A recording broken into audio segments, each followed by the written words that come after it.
The next thing we're going to discuss is what do you do when you shoot out your barrel in your M4? What type of options do you have that are out there? And that's what we're going to talk about next.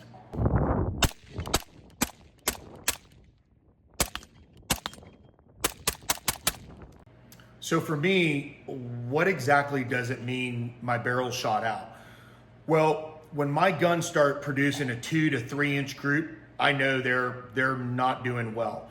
And that accuracy is extremely important to me because I want to put all blame on me. So if I miss a shot, I know the gun was capable of doing it, but somewhere along the line, human error took place and I ended up blowing that shot. Well, when you already have human error on top of a gun, that let's just say that now I've got that 3 inch at 100. I'm talking about shooting a 3 inch group at 100 yards. So when we start to go to 200 yards, that doubles, and then 300. And now I might have been holding dead center on a target at 300 yards, and it's producing somewhere within, it could be a 9 inch group, even if I just bench it and lock it in. At 200 yards, that means that gun is somewhere within a circle perimeter of 6 inches.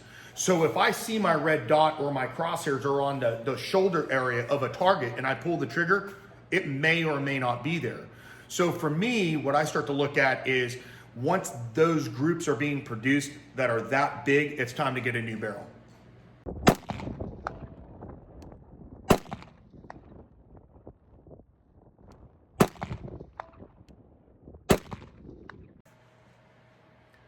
So let's talk about the barrel series from Criterion, specifically the Core. The Core series is a chrome lined hand-lapped barrel.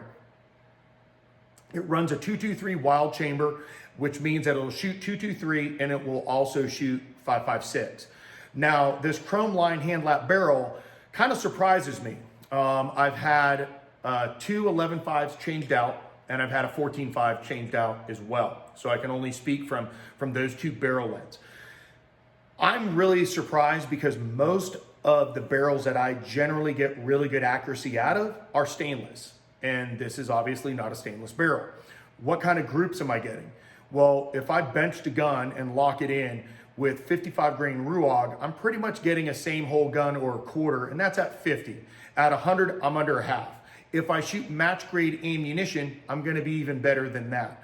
So for me, most of the ammunition that I have is all 55 grain. And when you can take 55 grain, just standard 55 grain ammo, and you can really tighten it up with a barrel like this, it speaks volumes. And that's why I say if you run anything better like 77 grain 262 or 75 grain like a white tip or something of that nature, you're really gonna see some really awesome groups come out of this gun. Now, how is this barrel kind of profile? A lot of people are familiar with more of a government style profile of barrel. And what that is where right from the chamber area, it immediately starts shaving weight off, and you have the center of the barrel, which is extremely light. And then right at the front of the barrel, it gets heavy again, which means the nose of the gun is heavy. And when you start putting lights and lasers on and suppressors, this gets to be a little bit problematic, okay? So what they're doing is slightly different for a few reasons. One, they're taking the chamber area and they're leaving it to where it's nice and beefy. And this is helping with heat dissipation, especially if you're running suppressed. And then when you start to look at the taper, they're tapering it immediately from the chamber area all the way down to the muzzle, to the front of the gun, which means that the barrel is being tapered all the way down to the front of the gun. So when you have a lot of equipment on the front, especially a suppressor, you don't notice the weight as significant as you do with other profiles of barrels. Now, what are your options? Well, if you know how to wrench on your own gun, then you'll just order the parts and do it yourself.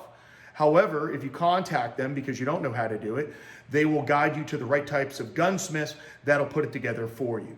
So you have a few options out there. One is do it yourself. The other is send it to people that know what they're doing. But I will say this, barrels are not gobstoppers. And like I said earlier, once my gun starts producing groups that I don't like, it's time to change the barrel.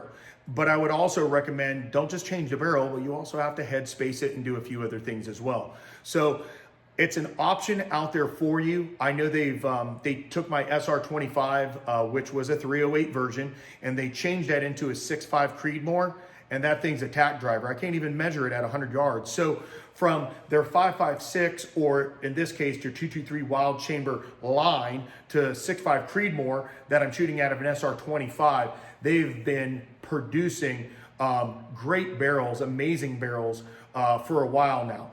And I think those that have experience with them will definitely back me up on this. So again, just another option out there when it comes to barrels. Check them out.